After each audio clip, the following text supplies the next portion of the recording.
गोपालगंज के चुनाव प्रचार का आखिरी दिन और उसके बाद वहां पहुंचते हैं चिराग पासवान।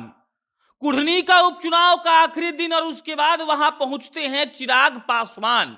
और उसके बाद जो रिजल्ट आता है, भाजपा वाले खुशी से नाचने लगते हैं। लेकिन शायद चिराग पासवान को उतना क्रेडिट नहीं मिल पाया है जितना क्रेडिट उनको मिलना चाहिए।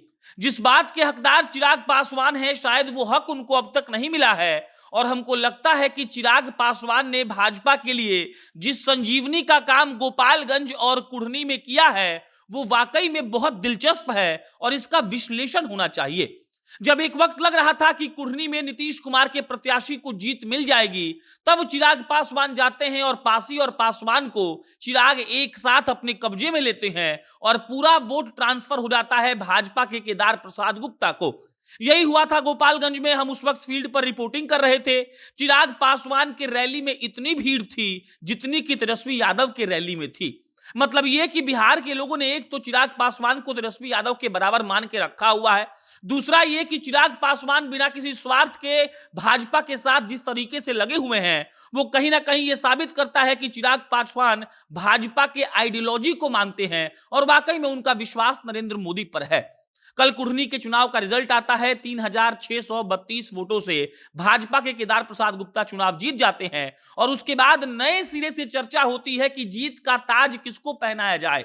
एक तो जीतने वाले केदार प्रसाद गुप्ता है तो उनको जीत का ताज मिलना ही है, लेकिन क्या इसमें सिर्फ भाजपा की ही मेहनत थी? क्या चिराग पासवान की मेहनत को यहां पर नजरअंदाज किया जा सकता है? क्या चिराग पासवान ने भाजपा के लिए जो गोपालगंज में, मोकामा में और कुढ़नी में किया, वो वाकई में नजरअंदाज करने के लायक भी है क्या? चिराग पासवान कुढ़नी में जाते हैं और उसके बाद कुढ़नी का पूरा खेल बदल जाता है।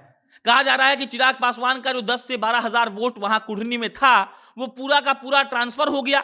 एक तो वो नीतीश कुमार से वो लोग नाराज थे, दूसरा जब वहां चिराग पासवान पहुंचे तो सारे लोगों को लगा कि देखिए असली लड़ाई जदयू वर्सेज बीजेपी है और इसमें हम लोगों को बीजेपी को जिताना है, क्योंकि चिराग पासवान ये अपील करने आए हैं।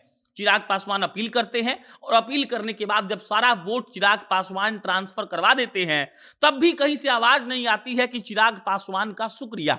भाजपा वाले अपनी जीत में मस्त हैं। वो इस बात के लिए गुलाल उड़ा रहे हैं कि आरजेडी और जदयू को एक साथ हमने हरा दिया। लेकिन इसी बीच कहीं चिराग पासवान धुंधले नजर आते हैं। चिराग पासवान की तस्वीर किसी को याद नहीं आती है, लेकिन असलियत यह है कि चिराग पासवान ने भाजपा के प्रत्याशी को जिताने के लिए जिस तरीके से मेहनत की है, वो वाकई में याद करने वाला विषय है।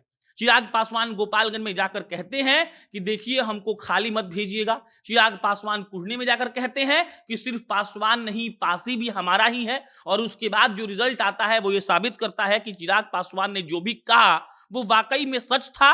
वोट ट्रांसफर हुआ, ग्राउंड पर इसका अलग नजारा दिखा और चिराग पासवान जीत के हीरो बन गए।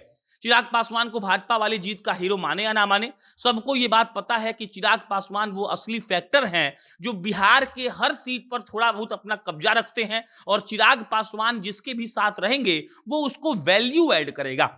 बाकी चिराग पासवान को भाजपा शायद तेजस्वी यादव के सामने खड़ी कर दे।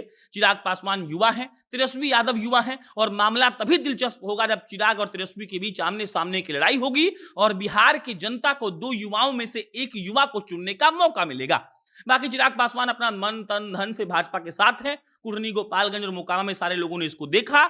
चिराग पासवान के चाचा पशुपति कुमार पारस तो 3 दिन पहले से कुढ़नी में थे, लेकिन देखिए जो सहरा है वो चिराग पासवान के सर पर लगेगा, क्योंकि चिराग ने जिस तरीके से भाजपा के लिए काम किया है, चिराग ने जिस तरीके से अपने आप को साबित किया है, चिराग के रैलियों में जितनी भीड़ होती है वो कहीं ना कहीं ये साबित करती है कि चिराग अपने आप को स्थापित कर चुके हैं और चिराग वाकई में वो कर रहे हैं जो कोई नहीं कर पाया।